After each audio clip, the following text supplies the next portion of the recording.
Là, je suis genre à plus de 300 000 euros de chiffre d'affaires. Et ouais, pour la fin d'année, ça s'annonce quand même assez gros. Du coup, là, on Ouais. travaille pas mal, quoi.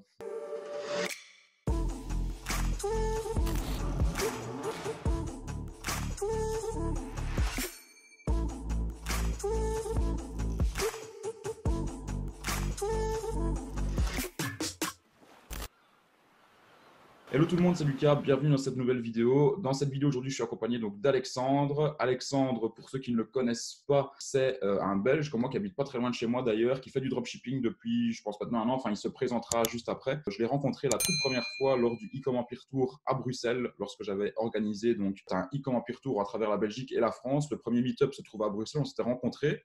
Tu venais de faire, je pense, plus ou moins 60 000 euros de chiffre d'affaires en dropshipping. Et maintenant, tu as quand même pas mal explosé durant le confinement. Donc, je trouvais ça intéressant en fait, de finalement revenir sur tout ton parcours que tu as eu pour atteindre justement les chiffres que tu as aujourd'hui. Tu en parleras dans cette interview. Donc, salut Alexandre, merci d'avoir accepté cette interview.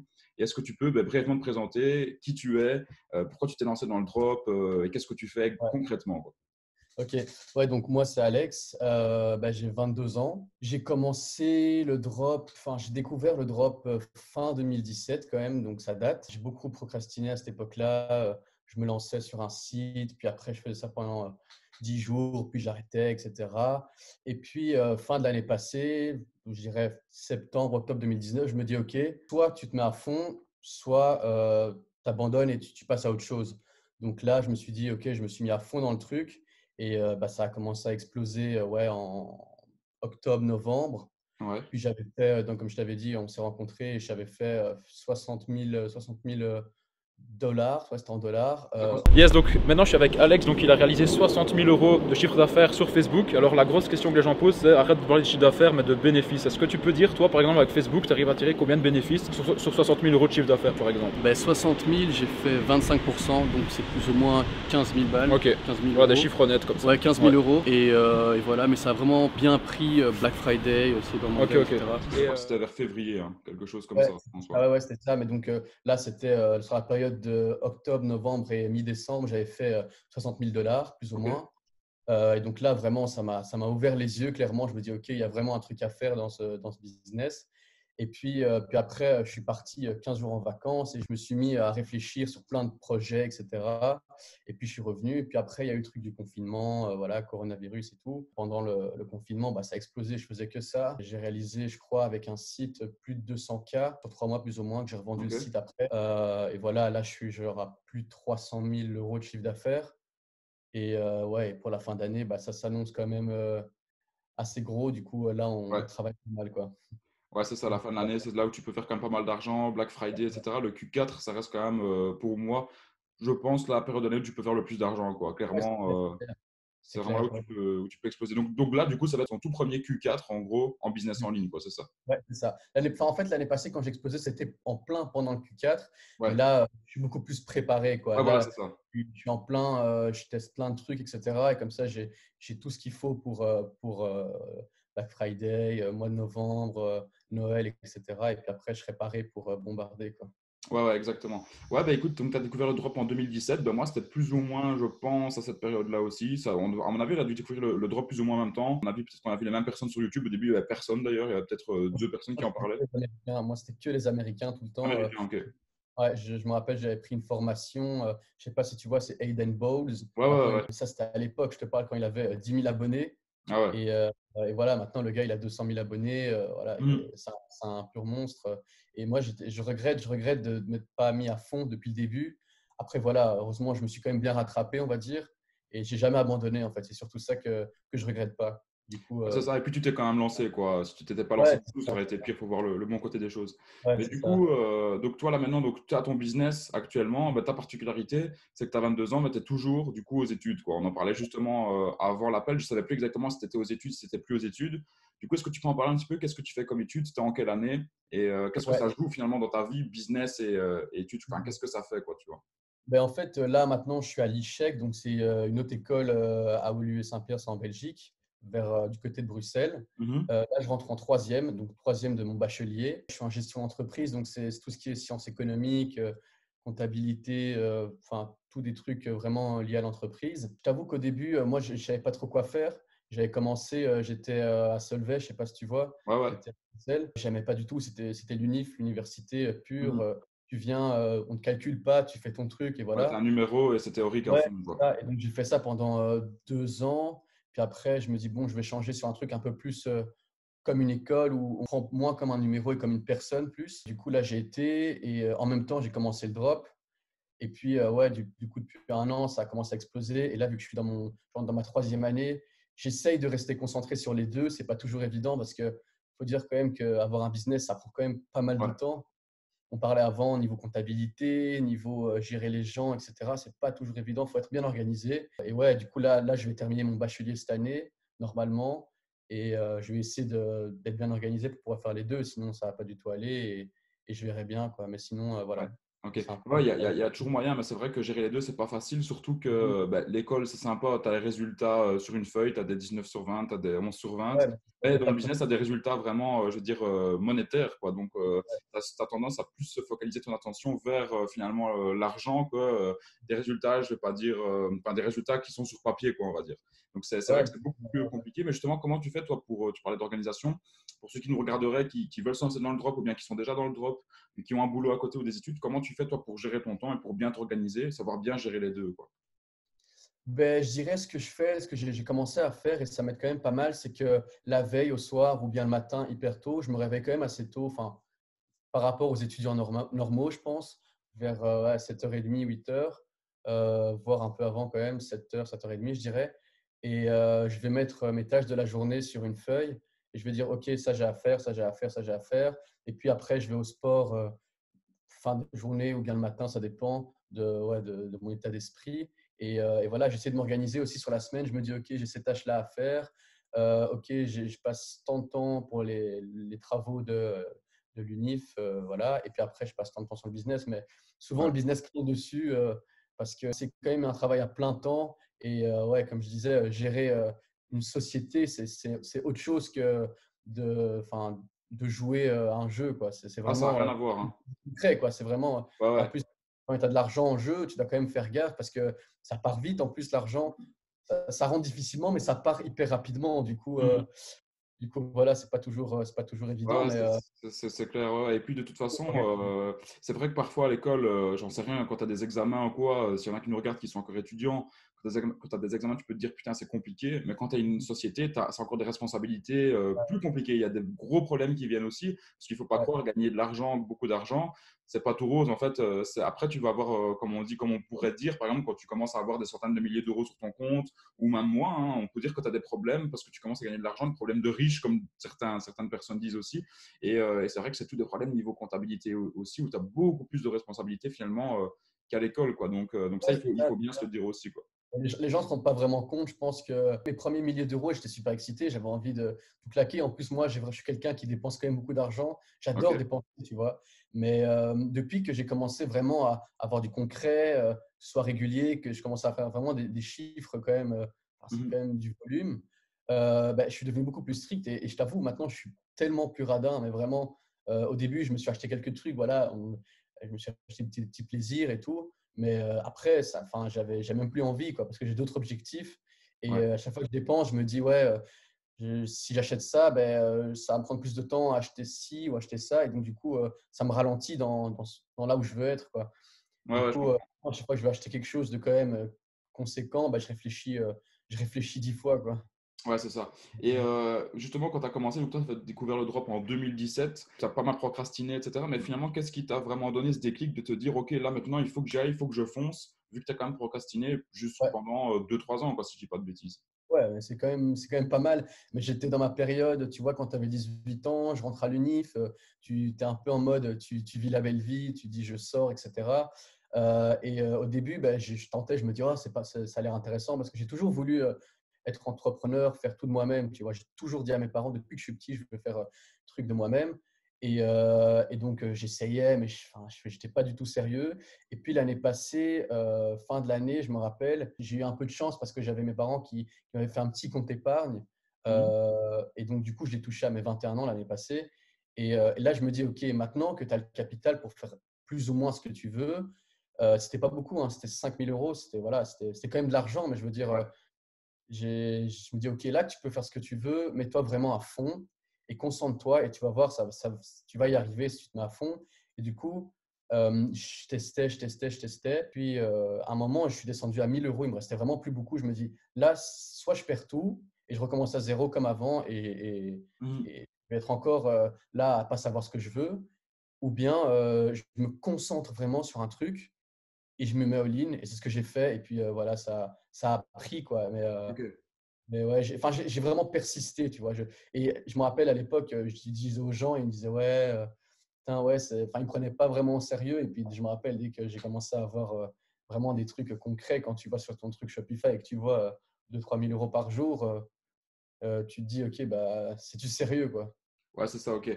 Et donc, c'est un petit peu ce qui t'a fait prendre conscience, c'est un petit peu le fait justement que tu aies touché ce compte épargne à l'époque où tu t'es dit, voilà, j'ai Ouais, de l'argent, il faut que j'en fasse quelque chose et que je ne le dépense pas à des bêtises, quoi. ouais. En fait, je me suis trompé. Je l'ai pas touché l'année passée. J'ai touché il y a 2 ans, quand j'avais 20 ans. Et pendant un an, j'ai testé encore beaucoup le drop. Ok. Et en même temps, je dépensais un peu à côté. Tu vois, je dépensais, j'allais en vacances, etc. Donc, c'était pas vraiment tout pour le business. Et Ouais. c'est là qu'on te disait qu'il me restait 1 000 euros. C'était vraiment l'année passée de mon compte épargne. Il me restait que 1 000 euros. Et je me dis, mais tu t'es en train de tout cramer. Et au final, bah, tu n'as rien fait, quoi. Mhm. Du coup, là, je me dis, ah, OK, tu vas arrêter tes conneries, tu vas être sérieux, tu as quand même 21 ans. Si tu veux arriver quelque part dans la vie, bah, faut se mettre sérieux. Et voilà, c'est ce que j'ai fait. Après, moi, j'ai toujours eu la vision de l'UNIF. C'est sympa quand t'as envie de travailler pour quelqu'un et être tranquille, mais c'est pas ce que je cherche, quoi, tu vois. Ouais, non, je comprends, ouais. Et justement, tu parlais un petit peu du regard des autres, etc. Toi, tes parents, obligés de rentrer dans ta vie privée, hein. Est-ce que c'est des gens qui étaient dans le business ou pas du tout? Enfin, pour voir un petit peu si c'est un petit peu ça qui t'a influencé aussi, quoi. Bah ouais, bah, ça m'a beaucoup influencé parce que mon père, il avait toujours sa société. Ah, ok, Et d'accord. mon père, il est d'origine marocaine et il est venu ici quand il avait 20 ans. Il n'avait pas grand-chose et il a tout fait de lui-même. Donc, il a commencé, il Ok, faisait des petits jobs par-ci par-là. Il travaillait dans des restos, il faisait la plonge, etc. Et au fur et à mesure, il a aussi eu ses belles années à l'époque. Et voilà, et donc il a toujours été dans le business. Et ma mère, elle est d'origine danoise, donc c'est vraiment le choc des cultures. ok. Et elle travaillait dans les trucs d'ambassade, etc. Mais sinon, j'ai toujours été un peu inspiré par le fait que mon père Ouais, vienne et fasse tout de lui-même. Et moi, j'ai toujours voulu faire ça aussi, même si j'ai eu la chance au final j'habite à Waterloo, donc c'est en Belgique. C'est quand même une ville assez sympa, c'est ouais, c'est clair. cosy. Les gens sont quand même assez aisés, etc. Donc j'ai quand même de la chance d'avoir ça et je m'en rends bien compte, mais j'avais quand même envie de faire autre chose que ce qui est dicté par la société. Tu fais l'UNIF, tu sors, puis à 40 ans, tu montes peut-être ta boîte et voilà, mais Ouais, c'est c'est pas ça. quelque chose qui m'intéresse, quoi. Si à 50 ans, tu dois profiter de ton argent, c'est pas le but. Et surtout quand je vois aujourd'hui, enfin, avec ce qui s'est passé et tout, comment tout peut basculer hyper vite, je me dis, Hmm. faut vraiment profiter le plus tôt possible, quoi, parce que Ouais, c'est sinon, clair. je Mm. mourrai pas C'est plus vrai que tard. pour ceux qui connaissent la Belgique, pour ceux qui vivent Waterloo, c'est vrai que c'est un super coin, juste pour la petite parenthèse. Tu as des trucs qui motivent à fond, que ce soit autant des bagnoles, des maisons et tout. Tu as, Ouais, ouais, t'as des trucs de ouf, quoi, là-bas. C'est vraiment enfin, moi, je trouve que c'est vraiment un super beau coin, pas mal motivant, etc. Parce qu'à mon avis, il doit y avoir justement pas mal d'entrepreneurs. C'est quand même, comme tu dis, un coin assez aisé. Donc, d'office, des gens qui ont de l'argent, peut-être des gens qui ont des gros business, etc. Donc, c'est vrai que ouais. c'est toujours sympa de passer par des endroits comme ça.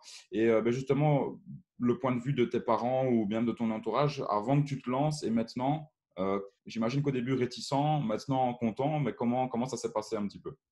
Ben, en fait, au début, je t'avoue que j'en parlais pas trop. Je suis quelqu'un qui reste quand même assez, on va dire, assez discret sur ce que je fais, tu vois. Donc, c'est quand même une première comme ça interview. Mais D'accord? je suis assez discret sur ce que je fais et tout parce que au final, les gens commencent à poser beaucoup de questions et ça, j'aime pas trop rentrer dans les détails parce que voilà, ils comprennent Ouais, jamais rien. c'est ça. Et du coup, j'en parlais pas trop. Et puis, il y a un moment où, quand il commence à voir que je m'achète plein de trucs et tout, il se dit, le mec, attends, il n'a pas de job d'étudiant. Enfin, il est là à la maison. Il se dit, ouais, mais attends, enfin, c'est du sérieux ce truc. Et puis, il voit que je commence à aller chez le comptable, je commence à faire ci, je commence à faire ça. Donc, à un moment, je commence à tout lui raconter. Il était en mode, ah ouais, quand même, c'est du sérieux. Et donc, maintenant, il me motive. Enfin, il est beaucoup plus derrière moi par rapport à ça et il me prend beaucoup plus au sérieux, surtout. À Ouais, l'époque, tu vois, quand tu as 19 ans, c'est ça le problème quand tu es jeune, c'est pas vite pris au sérieux. Et maintenant, bah, quand tu dis à quelqu'un que tu as une société, il dit, ah ok, quand même, quoi. Tu as 22 ans, tu as une société. Ouais, c'est Pas- clair. Mais c'est quand même c'est vrai qu'en plus, enfin, on a tous les deux le même âge. C'est pas, parfois, enfin, c'est pas que c'est pas facile, mais les gens, s'ils te connaissent pas, ils vont Mhm. pas te prendre au sérieux du tout parce que pour eux, tu es genre juste un simple étudiant et c'est tout. Je sais plus encore, moi, la fois passée, j'ai été, je sais plus où, à Bruxelles. Et on devait me demander mon statut. Et en fait, la meuf, elle me dit vous faites quoi dans la vie? Vous êtes étudiant, tu vois? Je dis bah non, je suis pas étudiant, je suis indépendant, etc. Tu vois? Mais c'est vrai que quand les gens ne te connaissent pas, s'ils connaissent pas ton parcours, ils vont pas vraiment te prendre au Ouais, sérieux. C'est seulement quand tu commences voilà, à parler, expliquer ce que tu fais, où là, les gens commencent à comprendre. Mais voilà, on est encore jeune, etc. Parfois, c'est pas si simple que ça de se faire respecter. Mais après, une fois que les gens te connaissent ton parcours, voilà, ils ont compris que voilà, tu es quand même quelqu'un, tu es jeune, tu as monté ta boîte, c'est pas mal, quoi, c'est impressionnant. Il n'y a pas ouais, tout le monde qui a le courage de le faire. Donc c'est vrai que c'est pas mal aussi. Quoi. Et justement, toi, dans ton parcours, donc là, ça fait, si je te dis pas de bêtises, ça fait plus ou moins un an, là, du coup, que tu t'es vraiment lancé, je veux dire, à plein temps, enfin, même si tu avais des études à côté. J'imagine que tu as rencontré des difficultés comme tout le monde, mais si tu avais une grosse difficulté que tu as rencontrée dans ton parcours, ça a été laquelle et comment tu as fait justement pour la surmonter, quoi. Mais moi, la grosse difficulté, je dirais que c'est la motivation quand même. Comme je t'ai dit, j'ai galéré à vraiment faire marcher le truc. Quand j'avais eu mon premier store qui a marché, après, pendant 2 mois, je me suis fort reposé sur mes lauriers parce que tu vois, tu as gagné beaucoup d'argent en peu de temps. Et quand Ouais, tu passes étudiant, un compte quand même bien rempli par rapport à la moitié des ouais. étudiants, bah, tu te reposes sur tes lauriers. Et donc, du coup, pendant 2 mois, j'ai rien fait. J'ai rien Ok. fait. J'étais chill, je me reposais. Et voilà, je voulais faire, mais je n'arrivais pas à me Ouais, motiver. je vois ce que tu veux dire. Ouais. Puis à un moment, je me suis dit, bon, allez, tu as fait ça, donc tu peux le refaire, etc. Et puis après, je me suis mis à fond. Et voilà, quand tu persistes, il n'y a pas de secret, mais je trouve que le truc qui est compliqué pour moi, c'était la motivation, quoi. C'est vraiment la motivation et rester tout le temps focus parce que là, il y a plein de fois, même maintenant, il y a plein de fois où je suis découragé, je me dis, bon, est-ce que ça vaut vraiment le coup, etc. Mais après, je me redonne des pics de motivation, je regarde des vidéos ou autres, ou des stories même de gens, et voilà, et puis ça me remotive direct, quoi. Mais c'est pas Ouais. toujours évident d'être tout le temps à fond, à fond, à fond, quoi. Surtout que c'est épuisant, en fait. C'est surtout parce que quand tu travailles beaucoup, il y a des fois où c'est épuisant, et C'est voilà, ça, quoi. exactement. Mais c'est surtout que toi, tu es un peu tout seul, quoi, là, j'imagine, dans ce que tu fais. Ouais. Enfin, je veux dire, moi, c'est vrai que je suis passé aussi par des moments comme ça, et je passe encore par des moments comme ça où tu te dis que ben voilà, tu as atteint un certain niveau, tu te dis, bah, est-ce que j'ai vraiment encore besoin, si tu veux, de faire ci, de faire ça, alors que je pourrais me la Ouais. couler douce pendant autant de temps, tu vois. Mais c'est vrai qu'aujourd'hui, moi, ce que je peux remarquer, ce qui me fait vraiment continuer à aller de l'avant, ce qui me pousse à aller de l'avant, ben, c'est le fait en fait de travailler avec des projets avec d'autres personnes. En fait, au début, moi, j'étais vraiment dans le truc de me dire, j'ai tout faire tout seul et tout. Alors, j'ai fait tout seul pendant, je pense, 2 ans. Et aujourd'hui, par exemple, je suis occupé de monter une nouvelle boîte avec 2 associés en Belgique. Et le fait qu'on soit 3 dedans, 3 entrepreneurs, ben, tu peux pas rester de ton côté et plus rien faire, tu vois, parce que tu as les deux derrière qui regardent, enfin, qui ont besoin de ton boulot pour avancer aussi. Et toi, tu as besoin de leur boulot pour avancer dans le projet. Et donc, je trouve que les projets comme ça, à plusieurs, à deux, trois, il ne faut pas être trop non plus. Quand tu as un bon projet, ben enfin, moi, ça me motive vraiment à aller beaucoup plus de l'avant. Je suis avec mon associé aussi, Arthur, où on est sur pas mal de différents axes. Et ben, au final, là, vu que tu as plein de gens qui t'entourent et qui ont besoin de toi, ben, tu peux plus faire sans rester, sans rien faire, quoi, tu vois. Ouais, Donc c'est clair, ça, c'est clair. ça c'est pas mal, quoi. Après, j'ai deux potes qui sont aussi un peu dans la même mood que moi, même mindset. Ouais. Et lui aussi, j'ai un pote à moi qui je lui ai montré comment faire. Et donc, il a explosé pendant le confinement aussi. Il avait réalisé 64 chiffres d'affaires en deux Mhm. mois. Il avait eu beaucoup d'argent grâce à son compte épargne. Et en 3 ans, il a tout flambé. Ok. Et, et il avait plus beaucoup. Et je lui ai dit, vas-y, mec, vas-y, lance-toi vraiment à fond.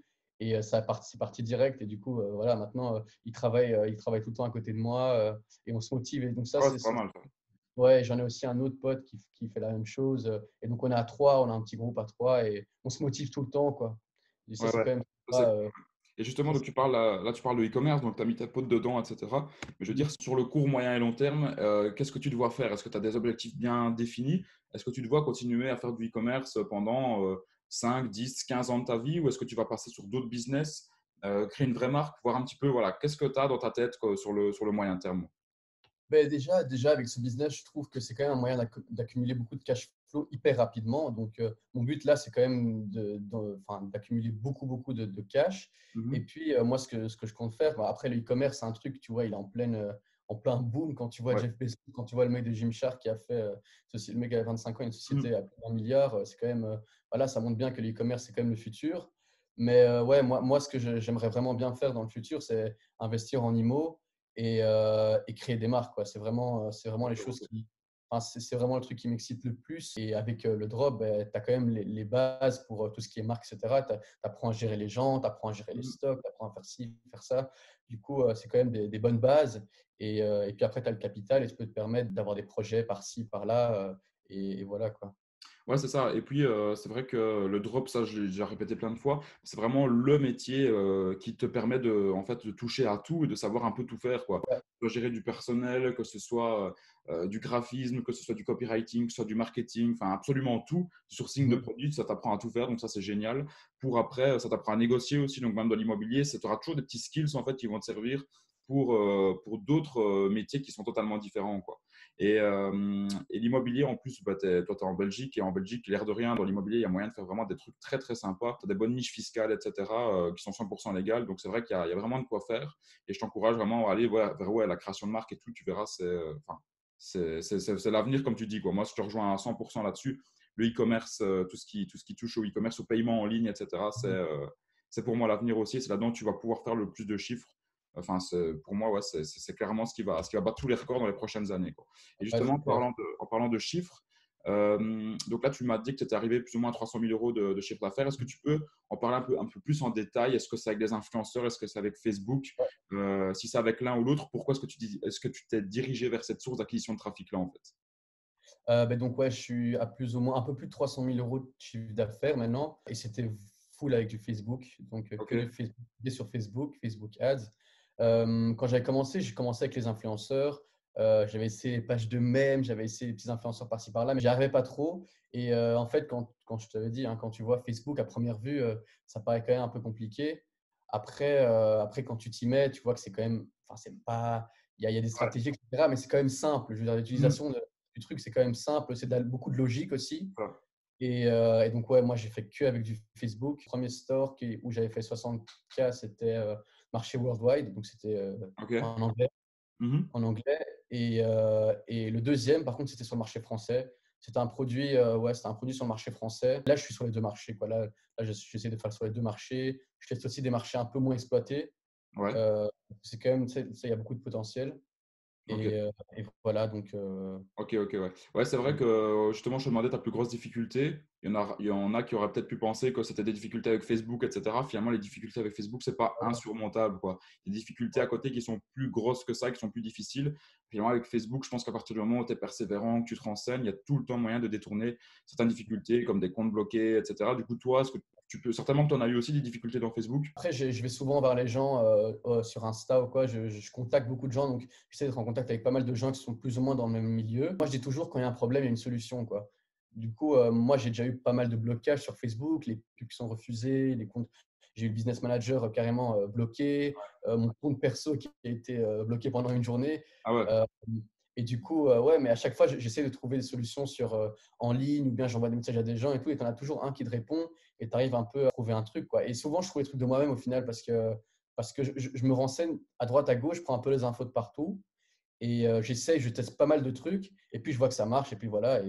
Et donc maintenant, quand je vois mes potes, comme je t'avais dit, j'ai deux autres potes qui font la même chose. Quand ils rencontrent les mêmes problèmes que moi, je dis vas-y, fais ça et puis ils font ça et puis c'est débloqué en un coup, tu Ah, ça, vois. c'est top, quoi. Ils ont Et, vraiment l'exemple parfait qui a eu tous les problèmes et eux, ils ont de la chance parce que tu vois, moi, je passais par tous les problèmes avant eux. Et du coup, ben, eux, dès qu'ils ont un truc, on est sur le groupe à trois, ils me disent ouais, comment tu as fait ça? Je lui dis fais ça, et puis voilà, c'est réglé. Mhm. Mais ouais, je me suis surtout renseigné, et c'est ce que je dis toujours aux gens parce que dans la société d'aujourd'hui, les gens, ils ont pas tendance à faire les choses d'eux-mêmes C'est et ça. ils veulent toujours avoir qu'on leur tienne la main. Et du coup, moi, ce que je dis toujours, c'est renseigne-toi. Google, c'est le moteur de recherche le plus puissant du monde. Il a tout, il a les réponses à tout. Du coup, renseigne-toi de ton côté. Et puis, si vraiment tu n'as pas la réponse, ben, tu vas voir chez les gens, etc. Et voilà, quoi. Ouais, c'est ça. Donc, Mais c'est vrai que tu as totalement raison. En fait, le problème, c'est qu'aujourd'hui, c'est pas la faute des gens, c'est la faute de la société, dans l'environnement dans lequel on est. C'est qu'on est dans une société d'assistés, en fait, où tu as tout finalement qui est à la portée de ton doigt. Enfin, je veux dire, tu allumes la télé, les gens sont omnibulés par les écrans, etc. Et réfléchissent plus vraiment par eux-mêmes parce que c'est plutôt ben, la télévision qui va réfléchir pour eux, qui va leur dire quoi faire, comment se comporter dans la vie, etc. Et mhm. c'est vrai que ben, moi, je sais pas pourquoi, mais depuis tout petit, j'ai toujours été fort, fort curieux, que ce soit sur n'importe quel sujet, pas spécialement le business, etc. Mais j'ai tout le temps lu beaucoup de livres, parfois sur des sujets totalement bidons aussi. Et donc, j'ai tout le temps eu le réflexe, si tu veux, de me renseigner, d'ouvrir mon téléphone. Dès que je me posais une question, que je ne savais pas comment faire un truc, hop, je tapais la question sur Google, comme si j'allais la poser à un expert, quoi, tu vois. Et c'est vrai que parfois, je vois des gens qui n'ont pas vraiment ce réflexe-là, de se dire comment est-ce que je vais faire ça, et qui restent un petit peu dans le flou, ils ne savent pas trop comment faire, ils ne tapent pas la question. Et donc, comme tu dis aujourd'hui, si on peut vous donner un conseil, et je pense que tu as fait la même chose que moi, c'est que dès que vous avez une question, avant que ce soit d'embêter quelqu'un ou quoi que ce soit, tapez la question sur Google parce que franchement, moi, 9 fois sur 10, même 10 fois sur 10, la question, en fait, il y a la réponse sur Google, quoi. Dans des forums, sur des vidéos YouTube et tout. Et moi, ce qui m'a fait le plus avancer dans mon parcours d'entrepreneur, et ce qui me fait encore le plus avancer parce que je suis rien qu'au tout début, ça fait seulement 2 ans et demi, 3 ans, bah, ça reste encore Google aujourd'hui, quoi. Tous les jours, je fais des recherches sur Google, sur des sujets, sur des questions comptabilité, peu importe. Et à chaque fois, j'ai ma réponse à ma question. Donc, ayez ce réflexe-là et vous allez apprendre beaucoup, beaucoup de choses par vous-même. Et surtout que je trouve que le drop aujourd'hui, c'est quand même, ça devient de plus en plus connu. Donc, il y a beaucoup, beaucoup plus de forums, etc. en ligne. Et donc, tu as vraiment les réponses à toutes les questions, surtout les questions basiques. Ouais. Après, les questions, ouais, dans les détails, comme on disait, comptabilité, des fois, il y a des petits Mm. trucs, tu sais pas trop. Et c'est vrai que là, il faut peut-être renseigner dans ton entourage. Mais pour les trois quarts des trucs, tu trouves toujours tout en ligne, même dans les groupes, hein. Là où moi où j'avais le plus de valeur, c'est dans les groupes sur Facebook. Ouais. C'est là où je réponds toujours à toutes mes questions parce que là, il y a toujours plein de gens qui posent les mêmes questions et du coup, toujours un mec qui va répondre, quoi. Ça, c'est vraiment, ça, c'est un truc que je peux donner comme conseil aux gens, c'est de se mettre dans des groupes de e-com sur Facebook Mm. parce que là, il y a toujours plein de réponses aux questions, quoi. C'est clair. Ouais. En plus, qu'on peut rechercher directement les questions dans l'onglet recherche. Donc là, tu n'as même plus besoin de reposer la question, quoi. Ok, nickel. Et si aujourd'hui, là, on va clôturer cette vidéo. Pour clôturer cette vidéo, si tu avais un conseil ultime à donner à un débutant, par exemple, à un de tes meilleurs potes qui voulait aussi se lancer dans le dropshipping, tu lui dirais quoi là maintenant? Ben, je lui dirais d'être sérieux et d'être focus parce que là, quand je vois les gens qui se lancent, souvent ils lancent un truc et puis après ils font ouais, bon, voilà, et ils passent à autre chose. Et donc, moi, le conseil que je donnerais vraiment, c'est si tu veux vraiment passer à une étape supérieure dans ta vie et que tu es vraiment motivé à faire quelque chose de toi-même, eh ben, mets-toi à fond dedans et tu vas y arriver à un moment ou à un autre, quoi. Faut jamais lâcher et il faut être persistant et ça finit toujours par payer. Ça, c'est Yes. l'ultime conseil que je peux donner aux gens. Nickel. Et alors, dernière petite question que je pose à chaque fois à tout le monde. Attends, il en reste deux. La première, c'est, je ne sais pas, est-ce que tu as lu des livres ou quoi qui t'ont fait, qui t'ont donné des déclics? Si oui, lequel est-ce que tu pourrais conseiller? J'ai lu le grand classique que tout le monde dit tout le temps, Père riche, Père pauvre. Ça, Ouais. c'était un de mes premiers livres. Moi, je l'ai acheté en anglais. J'ai lu La semaine de 4 heures aussi. Aussi, ouais, un grand classique aussi, ouais. Ouais, ouais. Et moi, ce que j'aime bien, en fait, faire là, ça fait longtemps que je n'ai plus lu de livres et tout parce que j'avais pas beaucoup de temps. Mais c'était les livres audio. Je trouve que c'est super cool Ouais. parce que tu poses dans ton lit, tu mets tes écouteurs et tout. Et j'ai lu un livre, ça, c'est vraiment un truc, ça m'a tellement motivé. C'est le livre d'Elon Musk. Mhm. Euh, Ça, c'était vraiment un truc. Le mec, c'est vraiment un gars qui m'inspire, quoi. C'est un fou. Personne pense comme lui, mais le gars, quand tu vois où il est aujourd'hui, y a pas de, enfin, c'est pas par hasard, quoi. Et Ouais, du ouais. coup, moi, Je te rejoins ouais. totalement. Le livre audio, c'est super puissant. Tu dois faire pas mal de routes en Belgique pour aller à des rendez-vous, etc. Donc, pas à chaque fois, mais c'est vrai que j'en écoutais pas mal de livres audio et finalement, tu gagnes un temps, enfin, tu fais un gain de temps énorme, même quand tu vas à la salle de sport. Tu n'as pas ta musique, tu mets un livre audio, ben, en fait, tu fais deux choses en même temps. Tu développes ton corps et tu développes ton mindset aussi. Donc, en fait, et tu ne dois pas multiplier le temps par deux. Donc, ça, c'est top. Et le livre d'Elon Musk, quoi, je l'ai lu aussi. Et c'est ouais, un truc de fou, en fait, parce que tu te dis, le mec, il a aussi que 24 heures dans sa journée. Parfois, tu te dis, moi, j'ai pas le temps de faire ça. En fait, le gars, c'est pas même pas qu'il a pas le temps. Il a 5 sociétés dans les plus grosses limites du monde. Et le mec, il a que 24 heures dans sa journée aussi. C'est vrai que c'est super impressionnant, quoi. Et alors, dernière question.